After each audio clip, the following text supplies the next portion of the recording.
So I'm pretty excited for this one. Thanks to Boox for sending out this box for review. Let's find out what we got. Smooth unboxing as usual. I've been pretty excited about it since they announced the launch of this product, to be honest. Boxes within boxes. This has a Boox Tab Ultra in it. This is the keyboard cover. Two of them. I wonder if one of them is the normal cover. What else in the big Boox box? Nice, this is the Leaf 2. And a Leaf 2 cover. It's your lot. Separate video for unboxing the Leaf 2, but I'll look forward to that, and I'll be comparing that to the Kindle paperwhite and the normal Kindle. Possibly the main comparison might be the Kindle Oasis, but it'll be a little while before I get one of those in for review.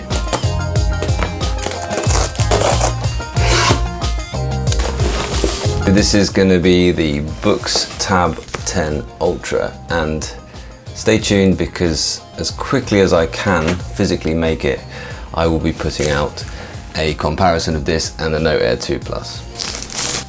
Nice little stylus holder, I suppose. They've replaced the Boox logo with Make a Difference. So it's no longer like a tablet, unlike any tablet, it's now Make a Difference.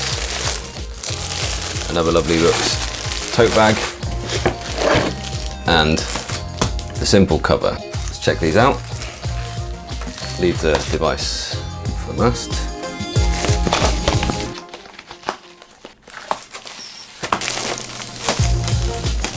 They're going for really sleek design here, look at this. Two keyboard covers.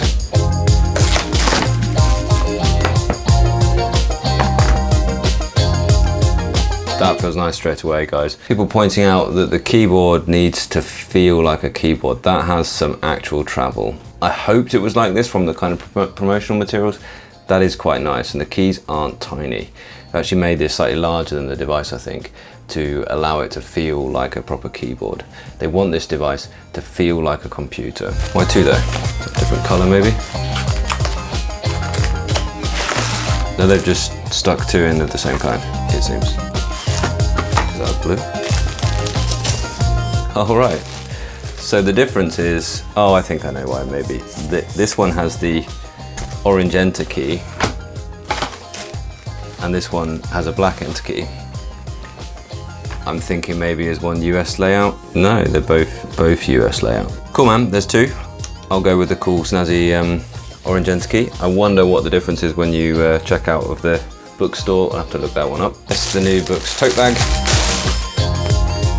Nice, this is the kind of new design launching this new range of Ultra devices with this new pattern, this new tote bag. Very, very nice. Thanks very much, Boox. I asked a couple of questions straight away to my contact at Boox about whether we're now going to see an Ultra line of Eink devices from Boox, as well as an Air line. That would seem to make sense, and the answer to that was that we'll see how the market responds to this.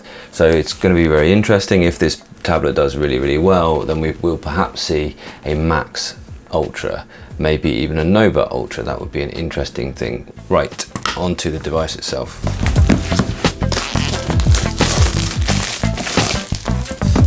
Make a difference. The biggest upgrade here is having the GPU, and the things that will show it off best are going to be things like the typing and yes, using the stylus, but also browsing and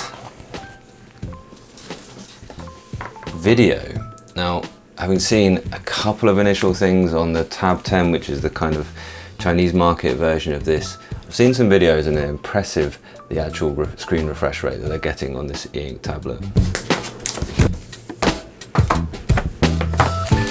It ships with the Pro 2 pen, which is really quite interesting because actually that's a £75 pen to retail. If you're considering this and you're looking at the price of this versus the Note Air 2 Plus, you might be interested to see that you get the Pro 2 pen in this package as well. And they give you a SIM card removal tool, not because it's got a SIM card tray, but because it's got a micro SD card tray as well, and a USB cable in there as well. I really like the Pro 2 pen. It's something I have been using before with the Note Air 2 Plus. I do like it. It's a good pen. And I like the kind of Boox nibs and having the eraser on the back as well. So now the device itself.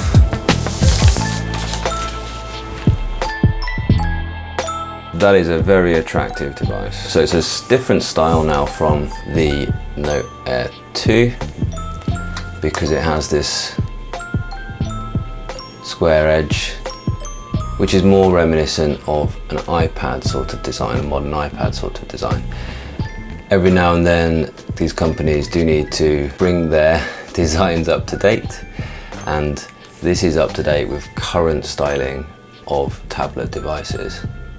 You can see it's got the camera bump on the back. They're calling that a smart scanner, which is smart, rather than calling it a camera bump, because the use of this is going to be for scanning documents. It isn't going to be for taking photos. And of course it's got the pins on the side,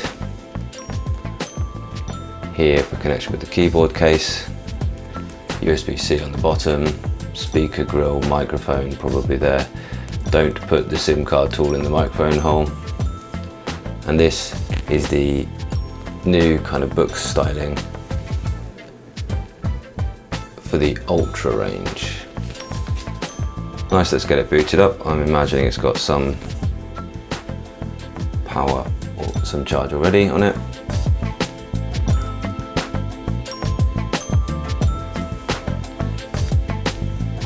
I'll just get it set up and then we'll come back with some thoughts.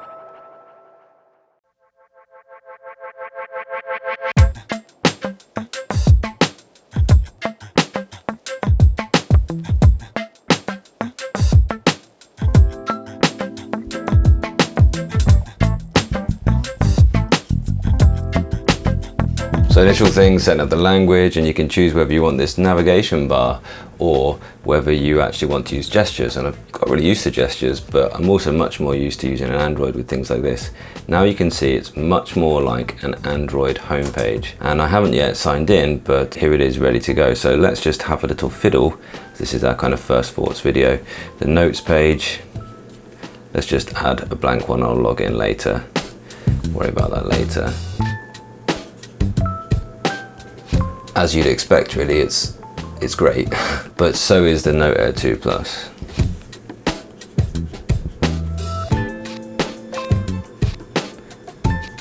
It isn't as sort of paper feeling and frictiony as before. It is a little bit more close to a tablet screen, but it's still perfectly fine, and you can hear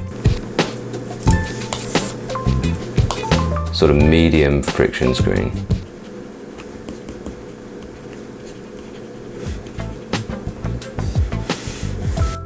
The other thing about this GPU, which I was sort of surprised to hear them mentioned really, is actually, do you get as much ghosting on the screen as before? And that actually, as you can see there, that's gone. Okay, there's a tiny little bit of ghosting maybe. But certainly before you would have ghosting there, yeah, much more noticeable ghosting. And that's going to be beneficial when we get to using the browsing and things in a moment. Let's try out the typing next, because that, I think, if you're interested in this device, I think you should buy it with the keyboard case. I like they've got the wraparound again for the stylish, by the way. Yes, we do want to do Wi-Fi. We'll connect that up just now.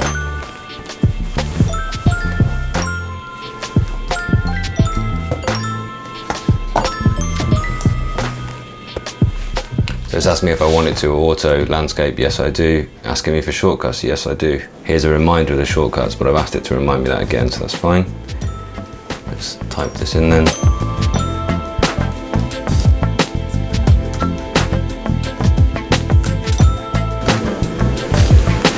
This is a really quality experience so far, I must say. I know I'm starting to sound a bit like a books fanboy at times, but feels more like a tablet now. They've done some magic sauce in this thing.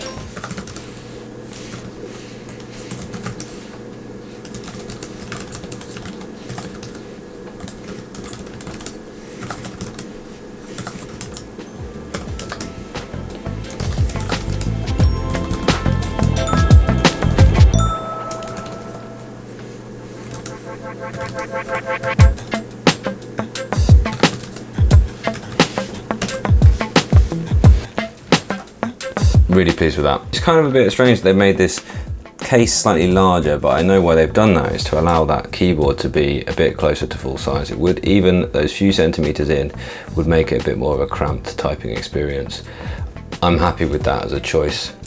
Now this keyboard case, the other two things I said I'd have a little look at. Let's have a look at a browser. Okay, this is an interesting one. I'm going to go for fast mode immediately just because that's what it's defaulted to. And then I'll play about these things for the full review. Good old Auntie Beeb. Find out how the football's going.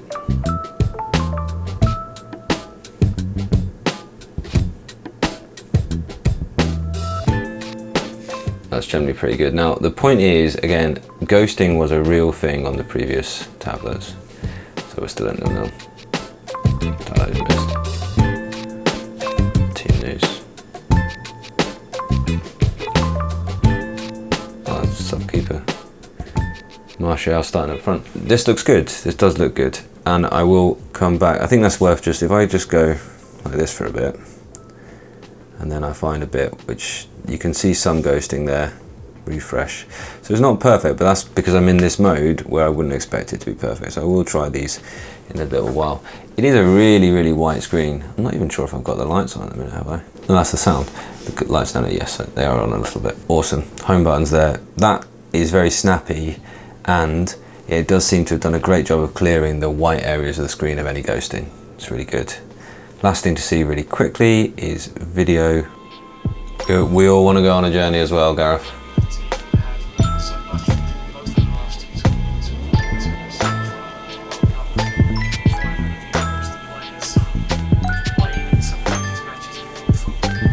I was also interested to know whether it was the screen technology from their Mirror line of devices. Their Mirror devices are actual computer monitors designed to get a signal from a HDMI port and you show a good rate of refresh like using a LCD screen. And they said yes, it is the case that that technology has found its way into this device. And that's where this new Boox Super Refresh screen technology has come from into this device. But why not colour though? I think some of us were expecting the next big Boox launch to be a colour e-ink screen in this size. Well, Boox are actually putting their energy into upping the refresh rate and giving this cleaner look of the e-ink. And I think they will bring us colour, but having spoken with people in the industry, there seems to be this thought that colour isn't quite ready yet and that it's maybe too slow. Anyway, Boox might be ready with the answer soon. Maybe they're actually waiting until they are confident that they're ready, that they aren't going to get complaints that colour e-ink screens are slow to refresh. Maybe we'll see a colour e-ink screen from Boox with this Boox Super Refresh technology,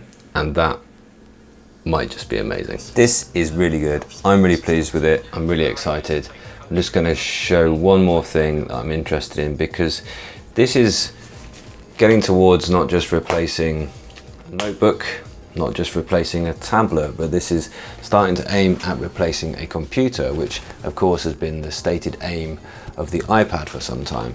So how does this compare in terms of size and usability to the iPad Pro? Which, granted, this is the larger screen version of the iPad Pro, but that is still a heavier machine than this one is. This, however, is considerably heavier than the Note Air 2 and the Note Air 2 Plus, but in that they've given you this huge battery life and they've given you this powerful processor with this GPU to make that screen work and function just as well as you saw just then. So I'm really interested in putting through this through its paces and what the future will be for Boox products going forwards. I'll of course use this for work and be trying it out, but in the meanwhile there'll be some comparisons, like for instance I am going to film a comparison with this and the Note Air 2 and the Note Air 2 Plus and see those same 4 demonstrations, the pen input, the keyboard, browsing and watching a video, and then hopefully you'll be able to immediately make up your mind as to whether this is something you're going to go with or whether you want to stick to the more note orientated of the devices.